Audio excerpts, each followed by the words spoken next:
Gandang hapon. Nagwo-work ako. Parang overtime na rin. Coverage lang. Habang since avail naman,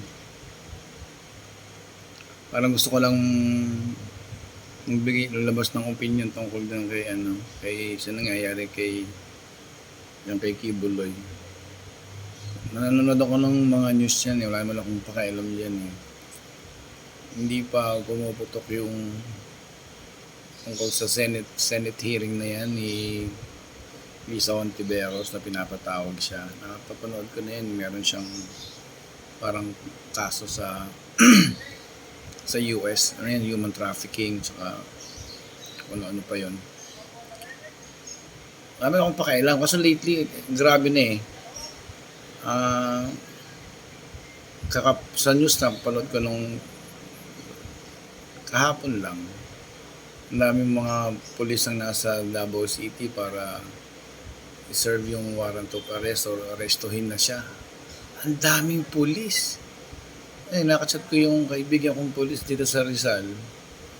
Yung pala mga nandun, nauna na yung mga taga Batangas, taga Laguna na siguro yung mga pulis na inassign para doon. Hindi pala mga taga Mindanao yung mga pulis na nandun.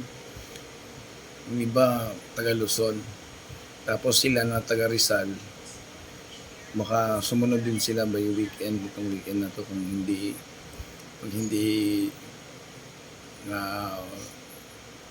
na ako nadampot si Kibuloy. Imagine niyo kung gaano ang pondo na nadadivert para dyan lang kay Kibuloy. Itong si Kibuloy, dinideklara yung sariling son of God. Diba? Pero siya mismo ayaw pasakop sa batas ng bansa, batas ng bayan. Diba? Anong klaseng leader itong si Kibuloy? Palibasa sinasabi niya kasi siya may-ari ng mundo, siya may-ari ng silibutan. Mga inang dahilan kaya ayaw niyang pasakop. Wala naman siyang kasalanan, 'di ba? Malinis ang konsensya mo. Simple. Doon pa lang sa Senate hearing na hindi na dapat simpleng Senate hearing lang. Doon pa lang sinipot niya na 'yon. Pinaliwanag niya yung sarili niya. Hindi sana siya yung kaso sana niya sa US lang. Hindi na umabot hanggang dito Maaring doon pa lang kung talagang malinis ang konsensya mo, haharapin mo yun, di ba? Clear mo yung pangalan mo. At least dito sa Pilipinas, dito man lang, hindi siya nagkaroon ng kaso. Ang sinasabi niya, dami niya sinasabi nun sa yung mga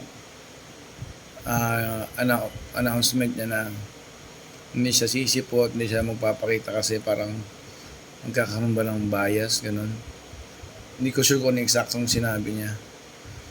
Pero isipin mo, isa kang malaking tao sa Pilipinas, di mo lang preacher ka, pero malaking tao pa rin siya. Mapera, kilala. So, paano kang madidehado sa hearing or kahit sa kasuhan pa Kunin mo na lahat ng mga galing na abogado, kaya niyang gawin Isa lang yung kung saan nahuhulog yung usapin na yan guilty siya kaya ayaw niyang sumuko. Dinadaan nga sa mga mahinahon diplomasya na paraan magsimula lang sa Senate hearing hanggang umabot na sa ganyan. Kibuloy, maawa ka sa bansa. Ang daming problema ng bansa, dumadagdag ka pa. Imagine mo kung ilang pulis yung pinadala dyan sa Mindanao, sa Davao para lang sa'yo. Mabait pa nga yung mga pulis Imagine mo yung pera na pondo na dapat nagamit siguro sa ibang bagay o pondo na ng PNP ibigay sa mga sugatan, di ba? Sa mga biktima na biktima ng mga kung anong operation nila, di ba? Sa ospital nila. Napunta pa diyan, na-divert pa yung pondo. Gaano ka to si Kibuloy? maintindihan. Wala namang dapat ikatakot siya siguro kung talagang wala ka namang kasalanan, di ba? Haharapin mo yung lahat ng ibato sa'yo, di ba? Obvious naman na meron siyang ginawa. Kaya siya takot humarap sa... ngayon hanggang sa nakasuhan na siya. Di ba? Nagtatago na siya kasi aarestuin na siya, di ba? Imbis na dati, simpleng Senate hearing lang. Nagkaroon na siya ng kaso sa Pilipinas, ayan na. Lumaki na ng ganyan. Yung mga followers naman ni Kibuloy, normal siguro yun yung tagtanggol mo yung leader mo. Pero kung mali na kasi, hindi na rin biblical yung mga nangyayari. Anong klaseng leader to? Paniniwalaan ba natin yung ganyang preacher na siya mismo hindi nagpapasakop anong tingin sa sarili niya.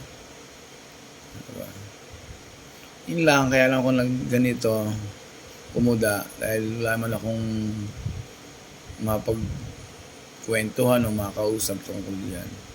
Feeling ko ito yung okay na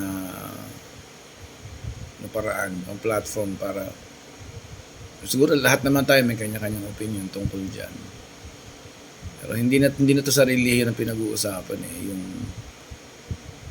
sa legalities na lang nung kaso na yan ni Kibuloy. Diba? Harapin mo, diba? Marap pa sa korte, diba? Hindi ka haharap, magtatago ka, magiging fugitive ka talaga. Hindi ka napapasakop sa law ng bansa. Meron bang ganun leader? Utos nga yun, di ba? Sumunod ka sa batas. Feeling ko marami talaga sa violation kaya takot na takot siyang lumutang. Yan. Sana matapos na yan, wala nang may masaktan doon. Yung mga followers niya, mga pulis, na nagtatrabaho lang, nadadamay, di ba? Alalagay sa alanganin pa yung buhay nila doon. Maiwasan niya magkaroon ng gulo. May gagawa ng gulo niya sigurado.